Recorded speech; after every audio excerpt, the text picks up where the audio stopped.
Yeah, they said he was suicidal, and he started talking about he wanted to bring a Bible with him or some shit. Yeah, you heard that right. Foolio's killers are falling apart, and things just got serious.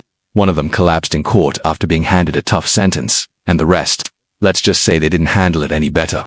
But here's the real question. Was it only the life sentence that broke them? Word is, they're shaken terrified that Foolio's people might be waiting for them on the inside, ready to settle the score. I've got all the details. Let's get into it. What was expected to be a routine sentencing turned into pure chaos inside a Florida courtroom on a humid June morning. As the judge delivered the sentence life without the possibility of parole, one of the defendants collapsed. His body went limp, dropping to the courtroom floor like the weight of the moment had crushed him. His mother screamed. One of the others broke down in tears.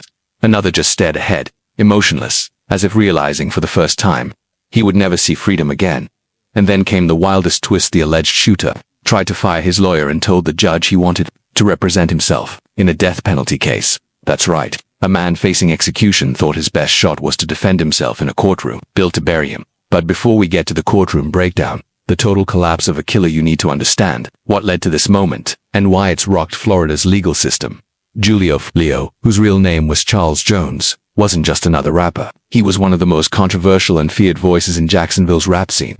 But at the end of the day, he was also someone's son. On June 22nd, he was in Tampa, simply trying to celebrate his birthday. By the early morning of June 23rd, he was dead gunned down outside a hotel in a targeted hit, executed by 3 men who had reportedly been tracking his every move through social media and GPS. At least 31 rounds were fired into his vehicle. This wasn't random, it was a calculated assassination. Later, police released surveillance footage, showing exactly how it went down. 3 gunmen crept through the parking lot, rifles drawn and ready. They didn't pause. Foolio was sitting in the front passenger seat when the bullets started flying. He never had a chance to escape. Let's look at this video. This is at the hotel, and you can see the shooters are getting in position for their planned out murder, and they are shooting at Charles now, and you can see that he's the passenger in that car that's moving and trying to flee. And again, they're still shooting at him. He's the right front passenger in that vehicle. The suspects weren't clueless, they were calculated. They had been watching Foolio closely. They knew exactly where he was going and when. One of them was reportedly connected to his ex, while another young woman named Alicia Andrews, who was allegedly pregnant at the time, followed him from club to club that night, texting live updates to her crew like a spotter in a military operation. But here's the twist. These weren't hardened criminals. Most of them were barely out of high school, young and reckless, but dangerous enough to carry out a coordinated hit. 4 guys, 1 girl. The girl's pregnant currently. No. Which makes it even crazier. One of the guys, when they were arresting him, I guess he had a gun to his head. Did you hear this whole story? Yeah, they said he was suicidal, and he started talking about he wanted to bring a Bible with him or some shit. This group, ranging in age from 18 to 30, is allegedly responsible for one of the most high-profile rap murders in recent memory. Their trial is currently unfolding, and for some of them, the stakes couldn't be higher. Several suspects are facing the death penalty, and the state isn't taking this lightly. Prosecutors have officially announced that they are actively considering capital punishment in this case. These are all signs that things are gonna go very bad for them. Like, you got a girl in it, she's pregnant, he's suicidal, wants a Bible. It's not going good. Not going good for who? For the killers. Now here's where things take an even darker turn. One of the main defendants, Rashad Murphy, made a shocking move. He fired his lawyer. He submitted a request to represent himself in a first-degree murder case that could ultimately end with lethal injection. The court warned him. His lawyer warned him. But Murphy wouldn't back down. He not only demanded a speedy trial, but also insisted on removing his legal counsel. In a bizarre twist, he began submitting handwritten letters to the judge, complaining about his treatment behind bars, claiming he was already being treated as if he were guilty. Murphy said he wasn't allowed to make phone calls, write letters, or even prepare his own defense. He pleaded for access to legal documents.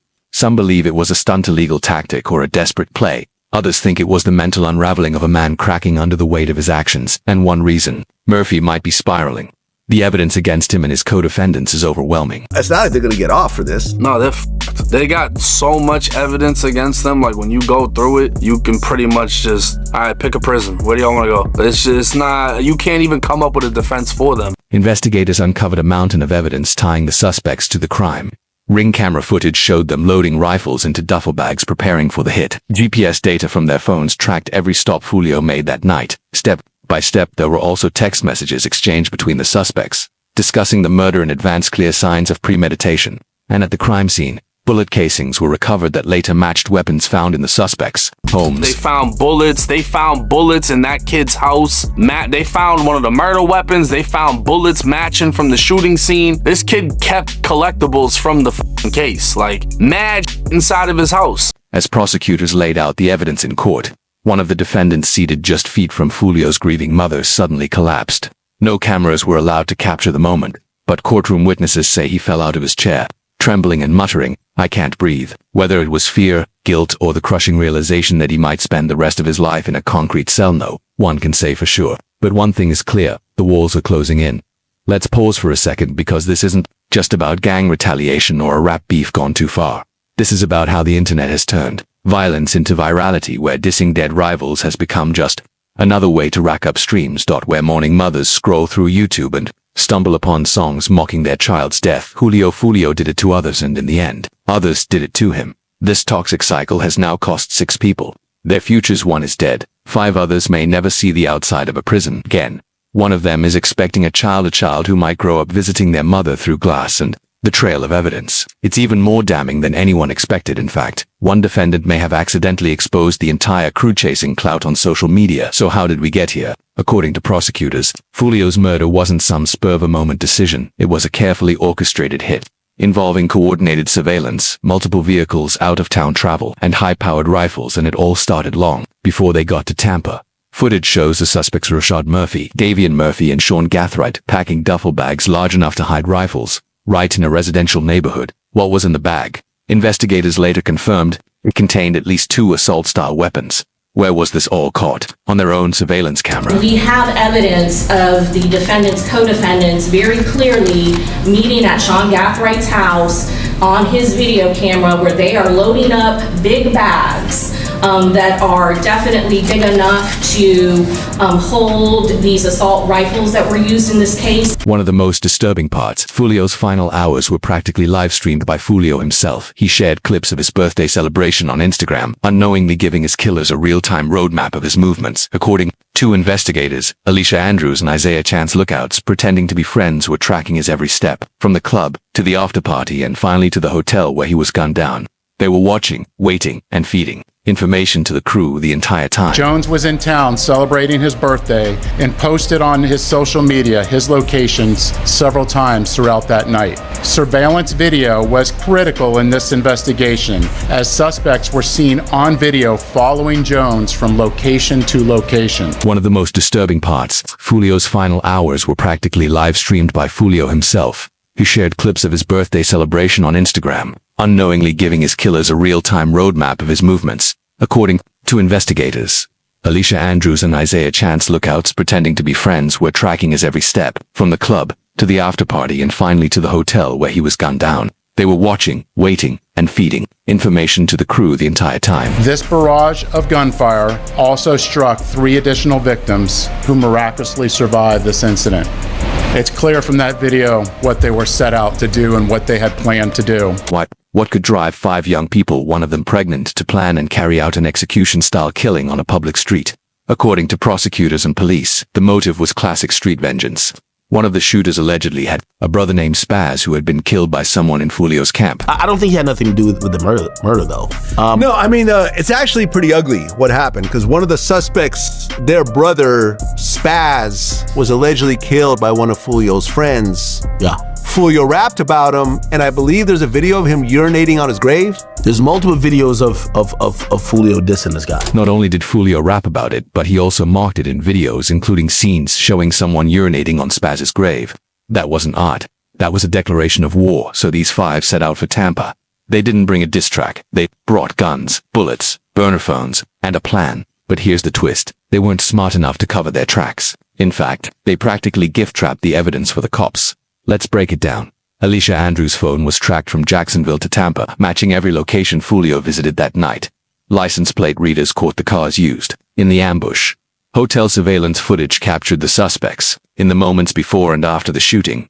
Forensic analysis matched spent shell casings to rifles recovered from Rashad Murphy's house. One of the suspects even kept souvenirs, bullet fragments, and shell casings found in his home. Text messages. We revealed a chilling celebratory attitude after the murder. including one that read, "I'm coming home. My thirst is finally quenched." They were caught on license plate cameras. He used his mama's car. His mama said, I ain't had that car, then my son had it. That's just how cocky they were. Rashad Murphy in particular thought he could outsmart the system. He left his own phone at home but used everyone else's. Then he made the boldest move of all asking to represent himself in court. Even his attorney told the judge this was madness. But Murphy pushed forward, claiming that jail conditions were denying him a fair chance to prepare his defense. Then, he played another card, that insanity defense.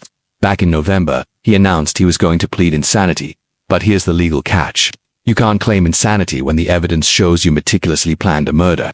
That's literally the opposite of being insane. I think this guy's nuts. I think that's why. I mean, he wants to defend himself, which is insane in a death penalty case. And then he actually has said that he may use an insanity defense, which also is insane in itself when the facts show otherwise, that these guys had meticulous planning and attempts to cover up crime. And when you have that, good luck in getting an insanity defense, because to sustain an insanity defense, you have to have an established medical condition and you have to not know the difference between right and wrong. But when you meticulously plan and then try to cover up your tracks, that shows you knew the difference between right and wrong. It shows you knew what you did was illegal. And when you want to just try to put forward an insanity defense as your own lawyer, it doubles the level of difficulty. So, Murphy's defense might already be dead on arrival.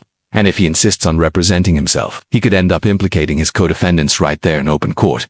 That's why people close to the other suspects are panicking, especially Alicia Andrews. She's the only one who hasn't waived her right to a speedy trial. Legal analysts believe she may be cooperating with prosecutors, and it makes sense. She's young, pregnant, and may want to see her child grow up. If she flips, the dominoes could fall fast. But the story isn't over yet.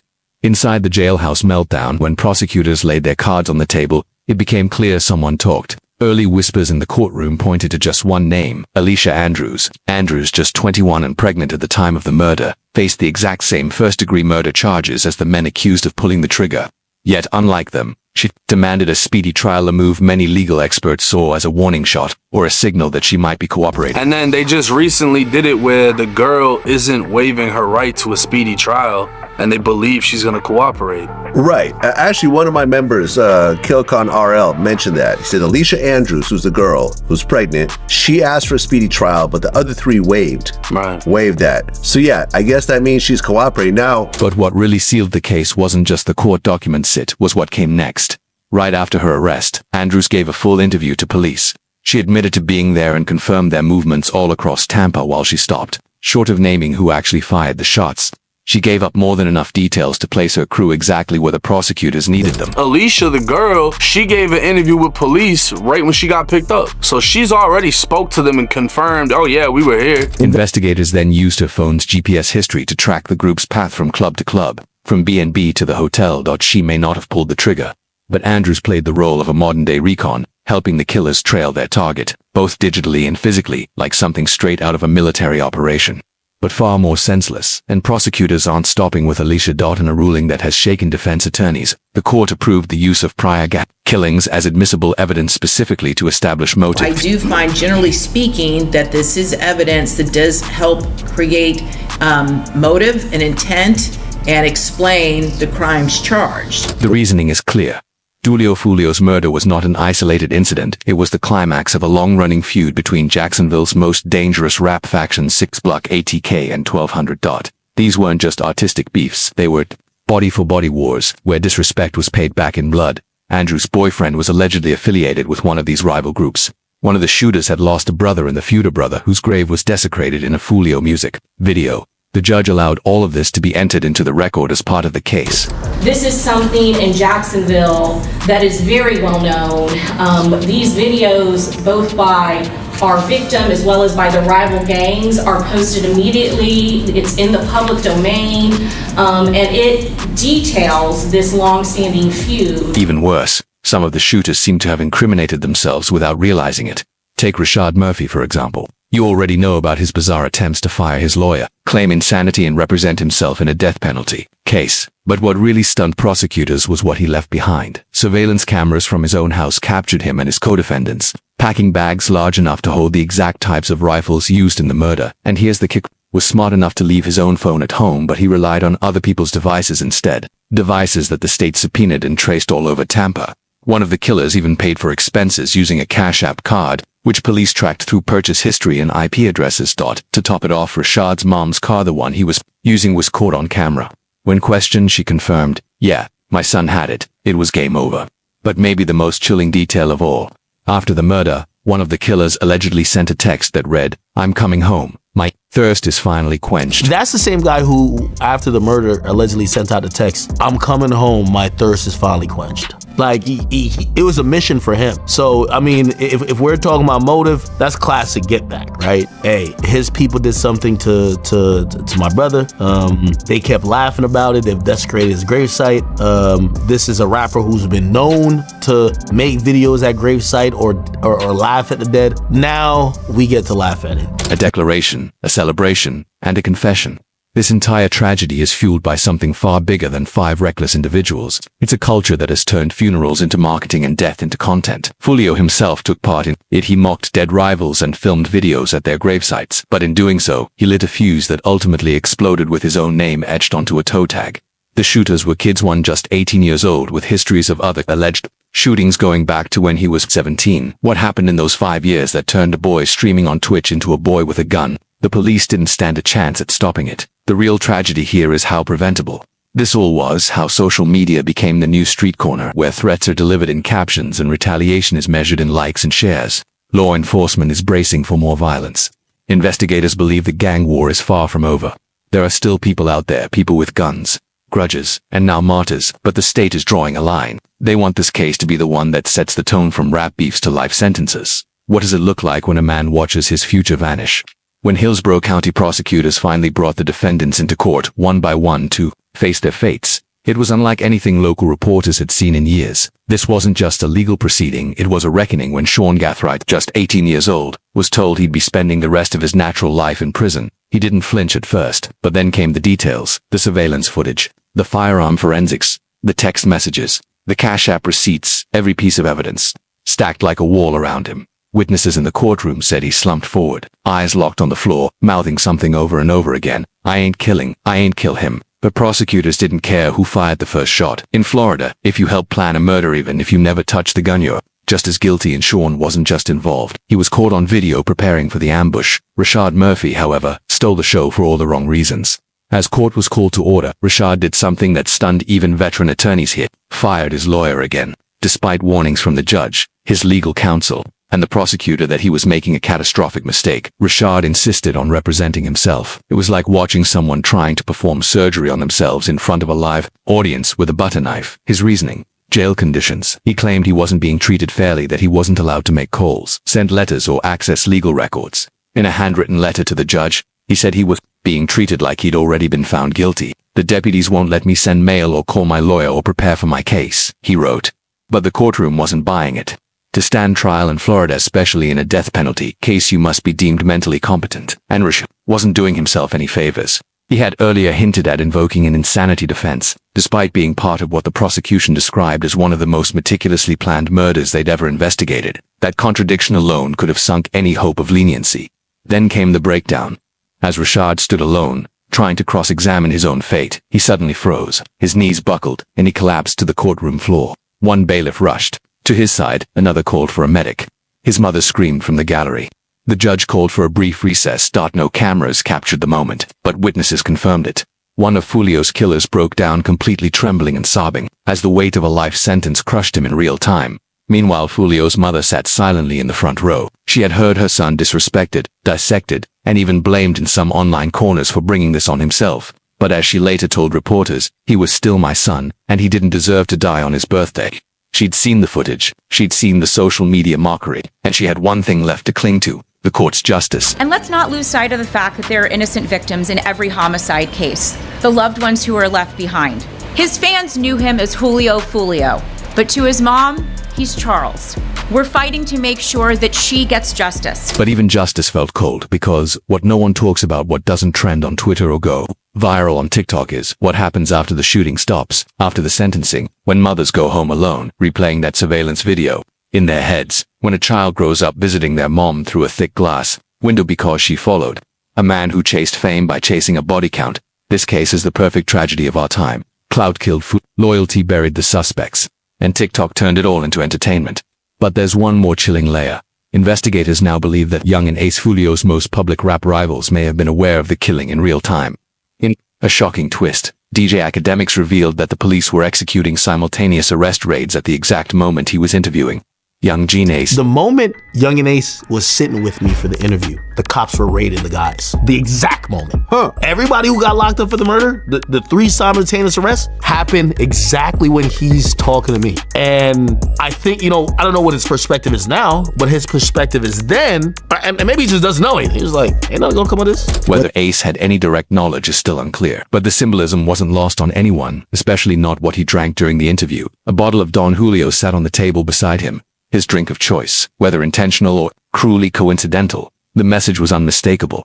Don Julio. Foolio toasted online. So now, we wait. The trials are still unfolding. Alicia Andrews is expected to be the first to face a jury this year. Rashad Murphy's solo act may end in disaster or a last-minute plea, and the gang war that spawned this tragedy.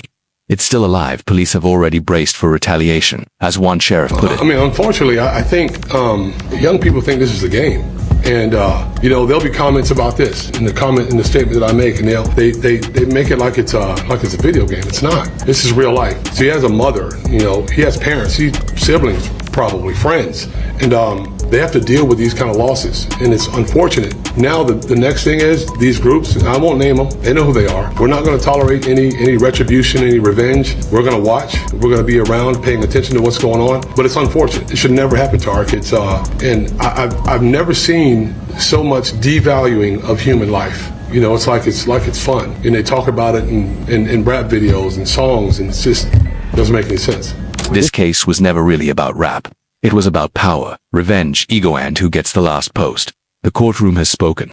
But in a world where music videos double as murder diaries and funerals are live streamed, who's really listening? You enjoyed this. The next video is just a click away. Check out the recommendations on your screen now for more content like this.